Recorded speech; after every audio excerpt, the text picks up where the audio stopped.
Hey guys, this is Holland with the Wolverine.com, and we're back with another Wolverine live recruiting show here exclusively on our YouTube channel. Help us hit that 25,000 subscriber number by liking this video and subscribing to our YouTube channel. Liking the video helps us get in front of other Michigan fans, brings more questions to the chat, makes the show more fun. So hit that like button, and if you're already subscribed to our YouTube channel, you'll definitely enjoy the Wolverine.com, where you can sign up for $1 for 1 month and get premium insider recruiting information, team information, and so much more. Tonight's show is sponsored by Susie Surma. Is it time you should sell? The market is definitely hot for sellers. The key is still having the right agent list your home to maximize your potential earnings. Having the right realtor can change the outcome substantially. It's extremely important to have someone who will give you honest advice and provide a marketing strategy. Susie Surma is the local expert that can help you through the process. We all have questions like, are you ready to make the move but not sure where to start? Contact Susie Surma today. She will answer all those questions on preparing your home for the market. Is my home ready to list? A great realtor can be a difference maker on how much your home sells for and how quickly. Susie Surma's listing evaluation includes a marketing strategy plan. Contact her today to book an appointment. It's a big decision to sell your home, and I know I'd want an experienced agent like Susie Surma on my side. Contact Susie Surma to start your customized home evaluation today. Call Susie at 248-767-5633 or email her at susie@motusre.com. So again, thank you to Susie Surma for sponsoring tonight's show. Tonight is the free show, guys, so leave your questions in the chat box and I'll get to all of them. If you want to skip the line and help me with my travel budget, hit that super chat button. It's the little box with the dollar sign. That money goes directly to our travel budget so we can continue to travel around the country and see Michigan's top targets and commits. And the first question comes from John A. Schultz, and he says, EJ, are there any recruits coming to the Ohio State game that you think could commit shortly after? And how important is it for UM to win the game in terms of recruiting? It would be huge for Michigan to win the game. Obviously, it would be the third time beating Ohio State. You do it in the big house again, and I think that opens the door for some potential 2025 commits, getting early on the boat. Like you said, there could be guys that get that visit high that just decide to jump in the class. I mean, beating Ohio State a third time can really do wonders for recruiting. It's set to be a really massive weekend. There are a lot of targets that are going to be on campus. And I think Michigan can move the needle with, the elite level guys like Bryce Underwood, who's trying his best to work around his playoff schedule to be there. DJ Pickett is another guy scheduled to come in, the nation's #1 safety. I think you can create real movement with those guys who already have a lot of interest in the program. I think you could maybe take the next step with some top 100 recruits that have expressed interest, but, still have Michigan maybe outside of their top three, maybe a guy like Andrew Marsh, who, is a 5-star level wide receiver out of Texas, who's planning to come in for the game. As far as guys that are coming in that could commit, that's a good question. It's always hard to project this far out. I think you could close with some, local guys like Elijah Dotson, who's a 3-star athlete out of the Detroit area. Maybe you could get a surprise like an on 300 wide receiver, Kalik Lockett, who has been really, really high on Michigan. I mean, there's, no telling. I think, again, you could see multiple commits come out of a win against Ohio State and just how massive a recruiting weekend that's going to be. John A. Schultz gets back with another question, and he says, which 2025 edges are Michigan looking good with? Same with nose tackles. You have missed on their targets in 24 unless they get Boy Rowe, so it's a big need. Yeah, Makai Rowe, for those of you that don't know, former Florida commit, was looking to make a visit to Michigan this weekend. Now looking unlikely, so nose is a big need for the Wolverines next cycle. As far as edge, you saw Michigan lose a couple of guys earlier this cycle. Jacob Smith flipped to Kentucky. You had Elias Rudolph flipped to Miami. So that'll be a top priority next cycle. I think there are a few guys that are really, really high on the board, but Michigan is going to have a tough time without a true NIL plan. Tough time landing those types of guys. So, you have Ari Watford, who's the nation's #2 edge in the country. Here in my own backyard out of Norfolk, Virginia, Michigan's been working to get him on campus, but again, going to be a really tough lane. I think more realistic, potential targets outside of Ari, and you see there, he's actually moved up to the #1 edge in the country per On3. So if you don't have a true NIL plan, I think it's going to be tough to get, guys like Ari Watford on board. But I do think Michigan's in a good spot with some other potential edge guys. I think Michigan's maybe in the lead for Jalen Williams.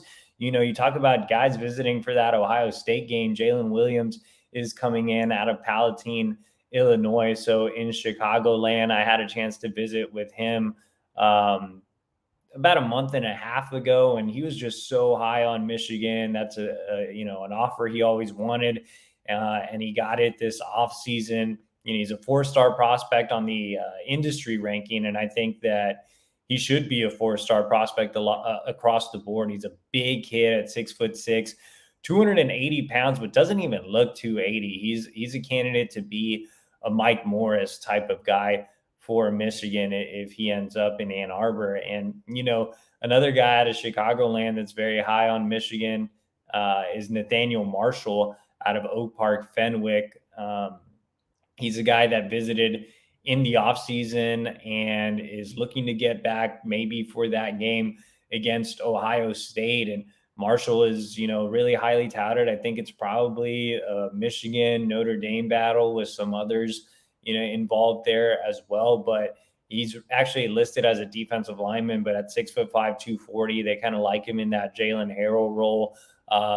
Really highly ranked, the number 30 overall recruit in the country, but Michigan doing a really nice job with him. Another prospect that Michigan's really high on is Adam Chauvelin out of Oakdale, Connecticut, goes to St. Thomas More. Chauvelin visited in the offseason. He's looking to get back for that game against Ohio State. I had a chance to catch up with him also about a month and a half ago, and he's really excited about the Wolverines. He likes the scheme. He's another prospect that's listed as a defensive lineman in the same, mold as Nathaniel Marshall at 6'4", 235. But they like him as an edge, a guy that can put on some weight and be the bigger edge guy, or also be more of a speed edge. On3 is really, really high on him. They have him ranked as the number 110 overall recruit nationally. The other services have him ranked as a 3-star, but I know that Michigan values him a lot. So, those are some edge prospects that Michigan is high on early on. And then, some potential nose guys. Nose guys usually rise up later on in the process, but a guy that's really high on Michigan that's set to make his 3rd visit this month is Amir Leonard Jean Charles out of the Nashville area, goes to Nashville Power Lipscomb Academy. He visited for the spring game. He was back on campus in the summer, and now he's set to come back this month.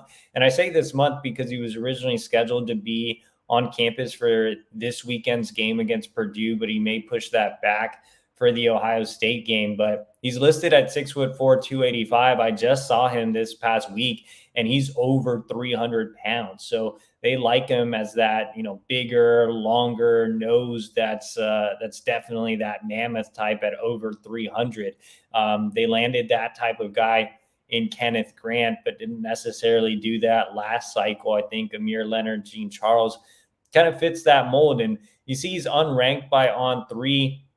He's a 4-star on Rivals, a 3-star on 24/7, but Michigan really likes this kid.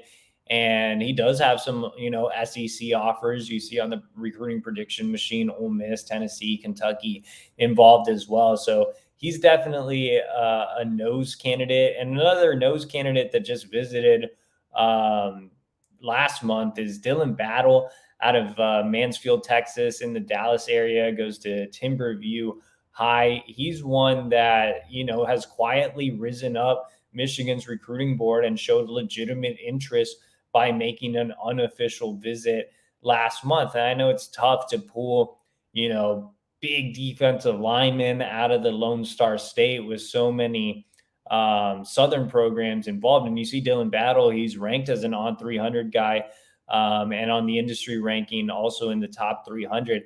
And you do have some of those local schools involved. You see the On3 recruiting prediction machine shows TCU, Texas A&M, Texas, but Michigan, a really interesting option for him. He knows that he can be developed at Michigan. He knows that, the Big Ten is known as a physical conference. So I think the Wolverines are in a really good spot for the 300-pounder early on in the recruiting process. So those are some nose and edge guys to know in 2025.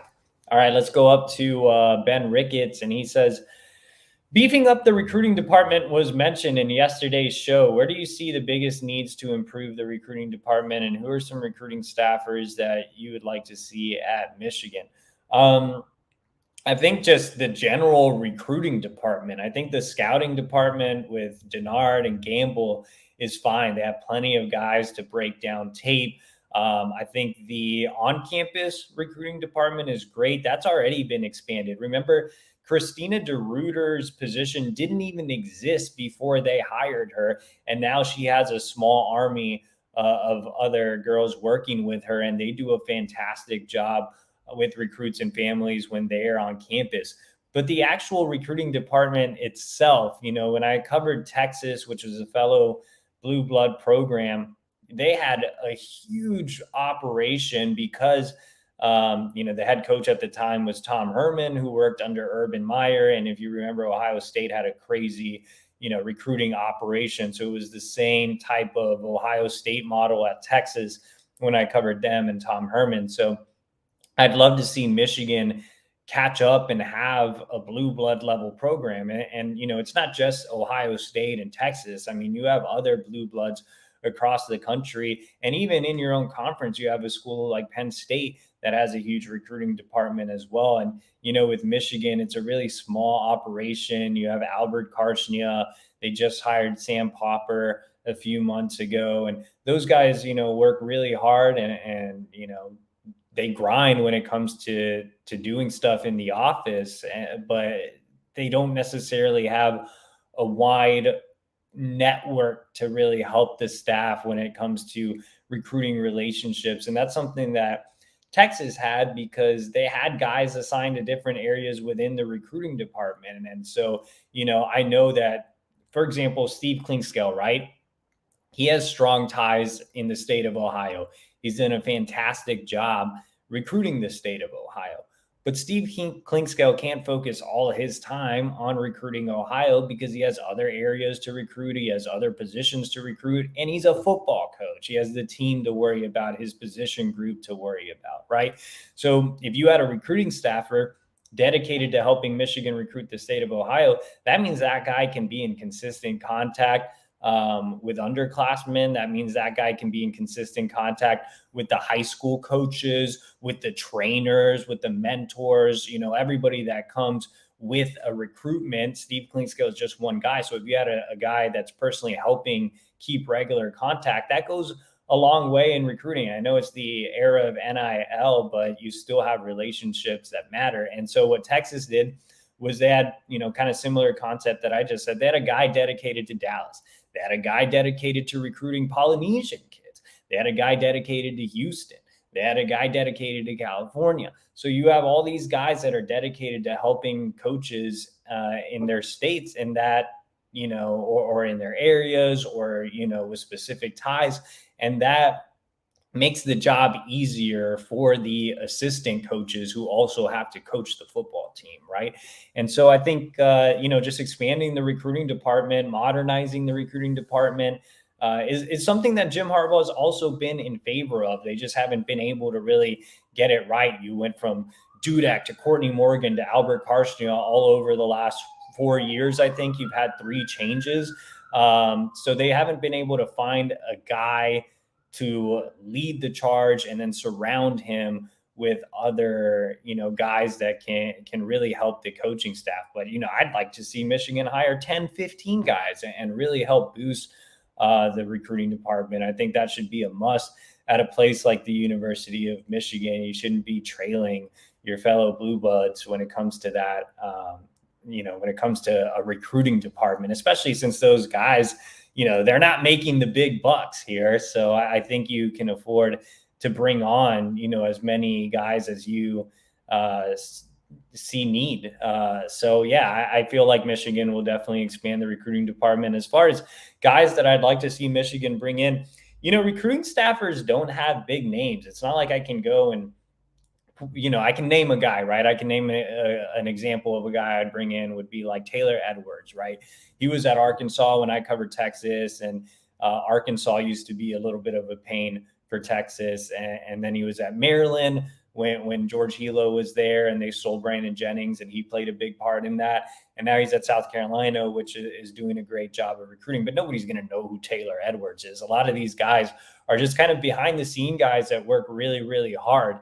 But I think, like I said, the bigger thing is just expanding the department, modernizing the department, and helping out your assistant coaches. So, you have great recruiters on staff, Sharon Moore, Steve Klinkscale, guys like that. But the more you can help them out with, the better, right? Especially guys that aren't as proactive on the recruiting trail, maybe like a Mike Hart, you could really help him get a boost with his top targets, and you can help him with his secondary targets by having a guy that's just solely dedicated to helping Mike Hart with running backs. Like, there's just a lot you can do when you have more manpower.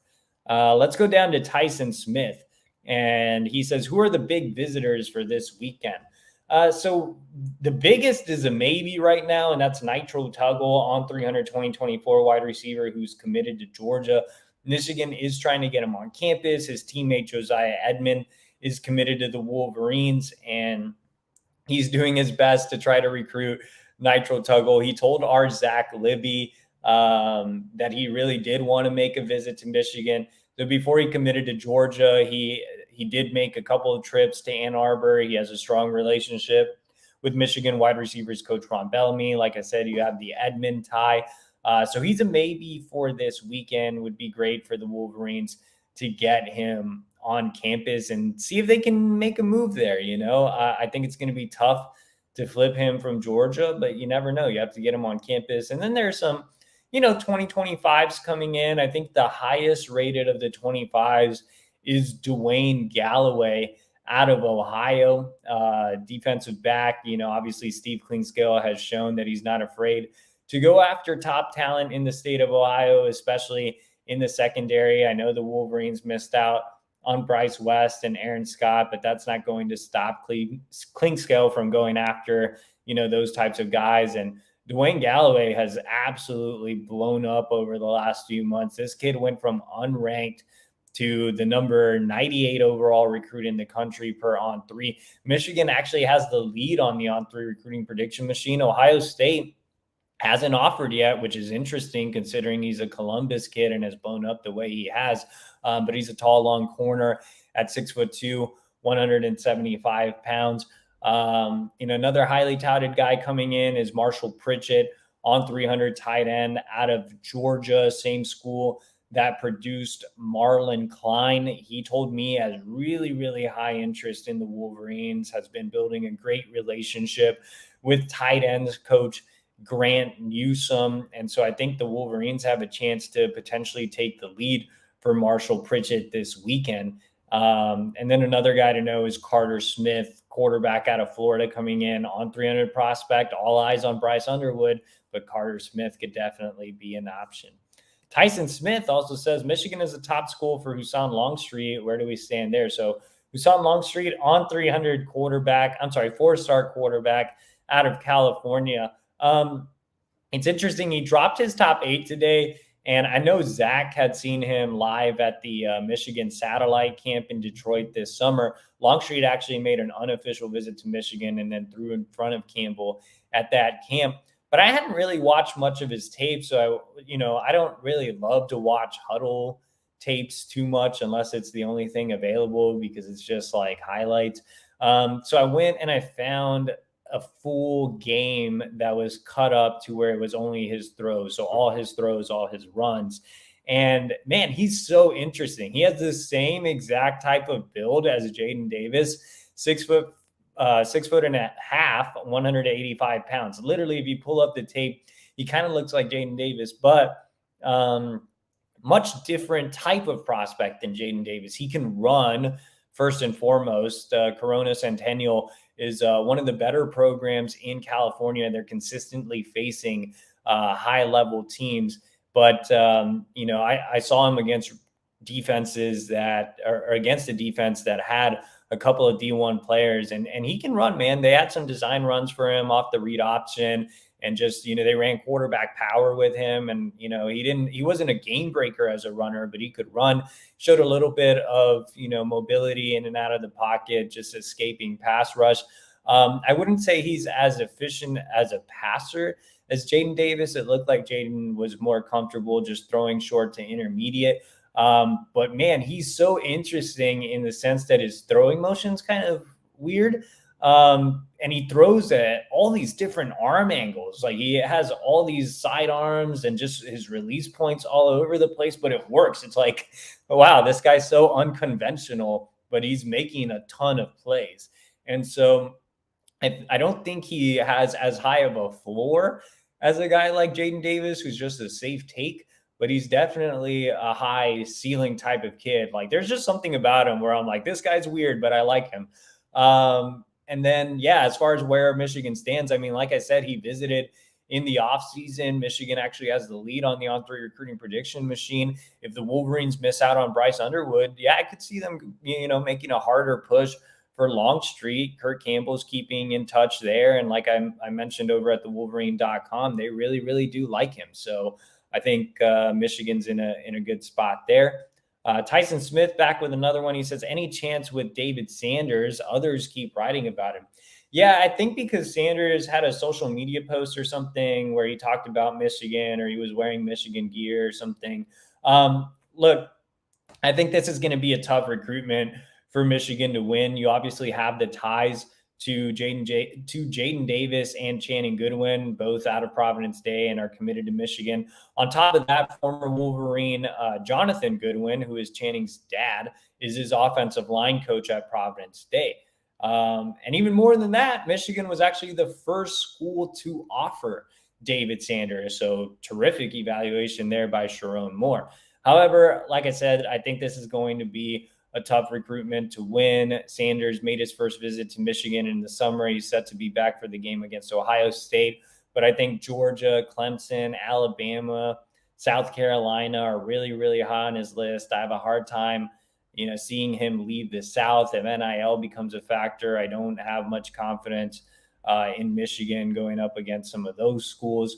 And I think Georgia is probably the most likely landing spot. But hey, Michigan's shooting its shot. You have the ties, you have the relationship with Sharon Moore, and you have the offensive line production. So beat Ohio State and see what happens. Before we move on to our next question, we do have another message from a new sponsor joining the show tonight, and that is Leonard Financial Solutions. Leonard Financial Solutions founder Jonathan Leonard wants to listen to you to get to know your story and how he can help you. People often hesitate to contact a financial advisor because they think they have to know what they want first. Leonard Financial Solutions founder Jonathan Leonard will start with you at square one, getting to know you and your unique situation. You don't have to outlive your retirement money. You don't want to make risky investments. You don't want your loved ones to experience financial insecurity.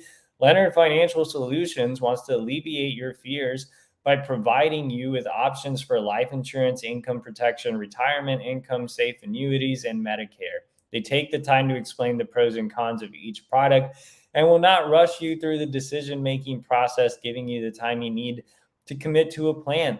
When is the best time to sit down with a financial advisor? Now, whether you are just starting out, hoping to retire in the next 5 years, or already retired, Leonard Financial Solutions wants to help you make smart decisions about your money. Get the expert financial advice without the high pressure sales pitch. Reach out to get started today for a free consultation at www.leonardfs.com or call 856-444-LIFE. Again, that's www.leonardfs.com or call 856-444-LIFE. All right. Thank you again to Leonard Financial Solutions. Man, Leonard scaring me here, man. I'm spending all my, you see the big boxes in the background.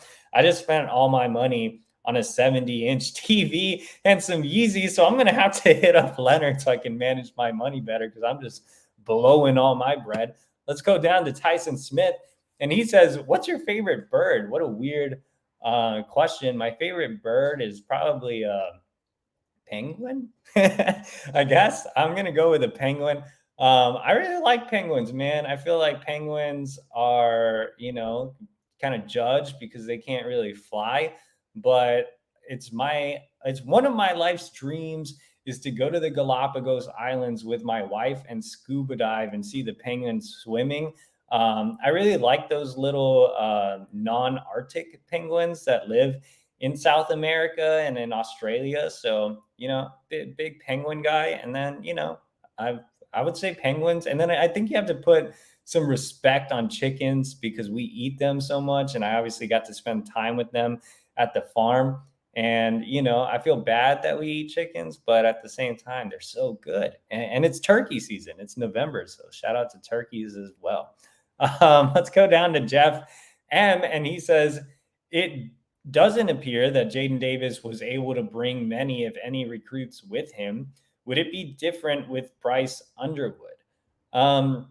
Yeah, I mean, with Jaden Davis, he just has a really quiet personality. I mentioned when he committed that I didn't feel like he was going to bring in a lot of talent or at least be a really active recruiter. And he really hasn't been too vocal for Michigan. Bryce Underwood, and this is no diss on Jaden Davis. Everybody's different. If you're a quiet kid by nature, you're a quiet kid by nature.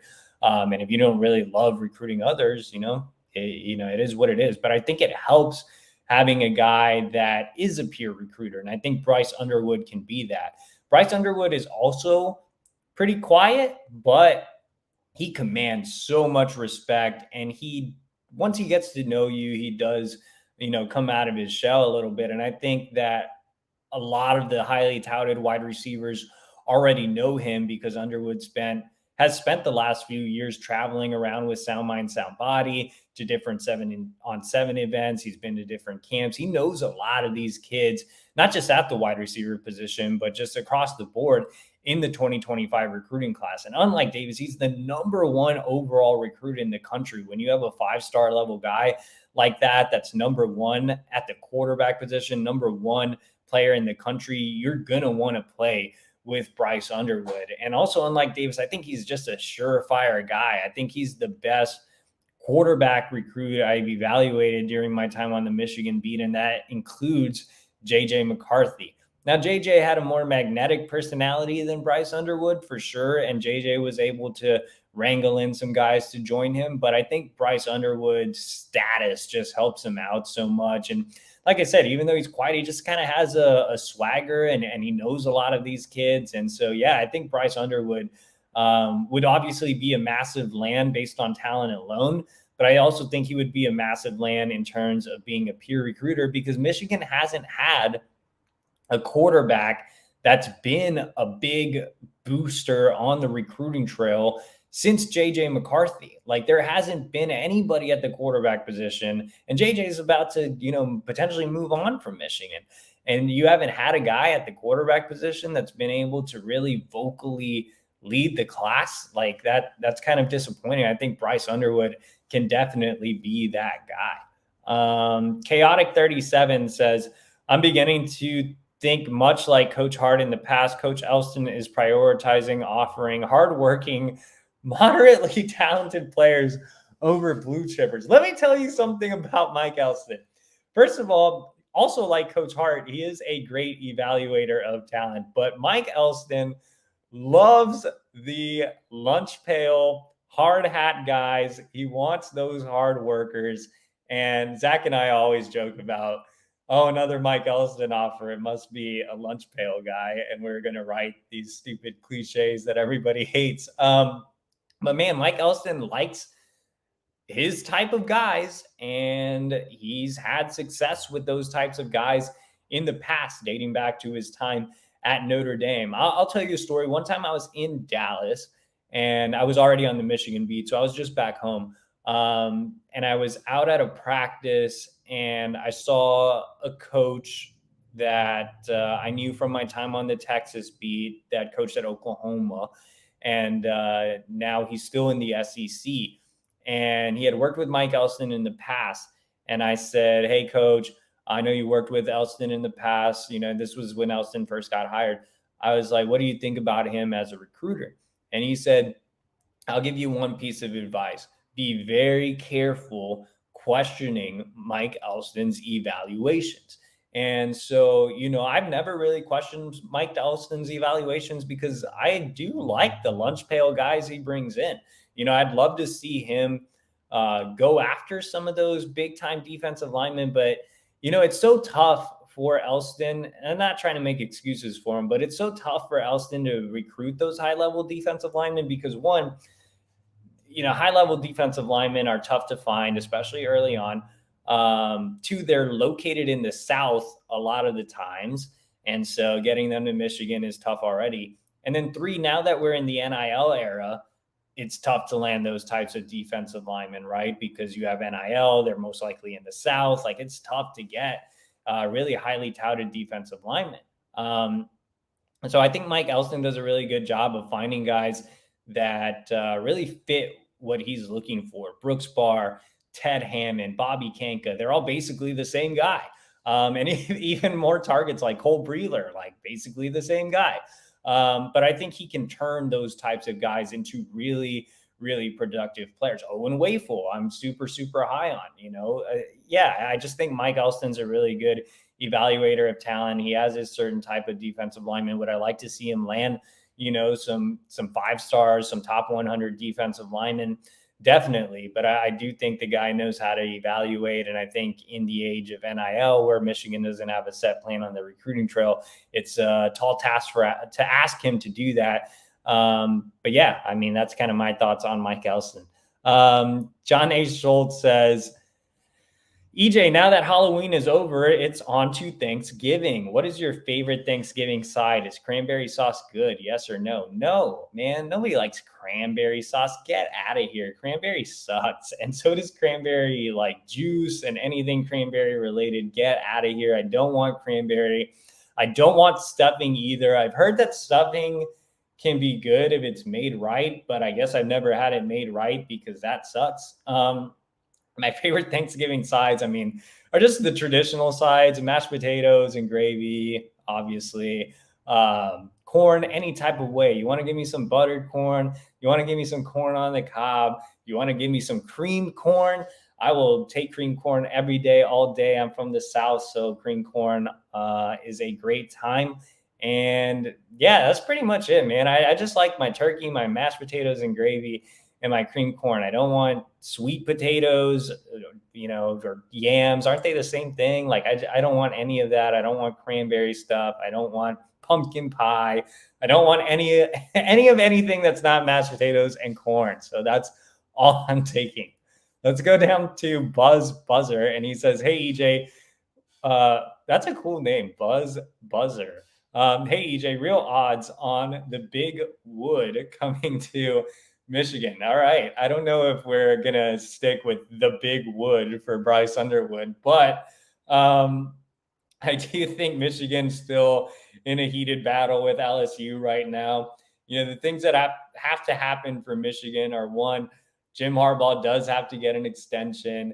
Two, you do have to have some type of NIL plan in place. If it's not a standard plan and if it's a one-off just for Bryce Underwood, that's completely fine too. Just some type of NIL. But those are the two big things, honestly, that Michigan can do. I think J.J. McCarthy is playing really well, and that's impressed him. The offense has opened up. Kirk Campbell has been a big upgrade over Matt Weiss. And I think the last thing, I guess, if you wanted to add a third thing, is ensure he does get on campus for that game against Ohio State, and he does work around his playoff schedule. But outside of that, man, I still think it's LSU and Michigan. We're still waiting for another surprise school to maybe join the fold here, but so far, still LSU and Michigan. Courtney Harper says, what flips or commits are we likely to get to finish the class? Also, Underwood or McIntyre, who do you have? Second question first. I'm taking Bryce over McIntyre. I've seen both live. I think Bryce is a generational talent. He's the number one quarterback and number one overall recruit in the country. I know George McIntyre is ranked number 2. I don't even know if I would have McIntyre number 2, to be honest. But yeah, I would take Bryce Underwood. And as far as what flips or commits are we likely to get to finish the class, that's a tough question. Michigan's still pushing for Kansas edge commit Deshaun Warner. They're evaluating some wide receivers. Obviously, they're still working on Nitro Tuggle, who we mentioned earlier in the show, that's committed to Georgia. But they really like Chance Wiggins, who's committed to Virginia Tech. I'm actually going to go watch him play on Friday night. I wouldn't be surprised if they eventually do offer him. They've been in regular contact with Wiggins. They're evaluating some guys in the secondary, some guys at nose, but really the guy they're pushing for the most, or the guys they're pushing for the most, are probably just Warner and Tuggle. And that leads us to our next question. Josh Jackson, who's the closest to committing in 2024? There aren't really any imminent commits in 2024 right now. Like, I couldn't even give you a true candidate there. We only have a few more questions and we are out of time. So let's just go rapid fire. I didn't realize we were that much past time. Sorry to our producer, Megan, who, by the way, guys, Megan enjoys candy corn and peanuts. I don't know if that's like a Nebraska thing. She is a Nebraska alum, but she loves candy corn and peanuts. In fact, she's eating them behind screen right now. She went to that Dollar Tree and got like the 50-cent giant bag of candy corn and mixed them in with peanuts. I don't know if anybody likes that, but that sounds disgusting. Is Bryce trending? She can't talk for herself. She has a mouthful of candy corn and peanuts. But is Bryce trending towards LSU? There seems to be a lot of buzz around LSU. Like I just said, still think it's a Michigan-LSU battle. If I had to pick today, it would probably be LSU, just because I do think they have a more concrete NIL plan, and he is coming off a visit there. But Michigan can swing back the momentum once they do get him on campus for the game against Ohio State, if that does happen. Obviously, Michigan's closer to home, and if they do put a NIL plan together, which I'm told they're working on, we'll see. So, but yeah, I wouldn't say that LSU is heavily trending for Bryce. I think it's still really, really close right now. Newber, any good flip candidates for 24? Like I said, man, it's really just Deshaun Warner, who's committed to Kansas, Chance Wiggins, who's committed to Virginia Tech, and there's other guys that are maybe on the back burner, like Mekhi White, who's another wide receiver, actually a teammate of Chance Wiggins, who's committed to Maryland. There's some guys, maybe on the back end in the secondary, like a former guy, I guess wouldn't count as a flip candidate, but former Michigan State DB commit Reggie Powers, or current Michigan State DB commit Justin Denson. But yeah, slim pickings right now. I think, we have a few more. No pumpkin pie here. Say no, anything pumpkin is disgusting. Get that out of here. I'll take a chocolate pie or a lemon meringue pie.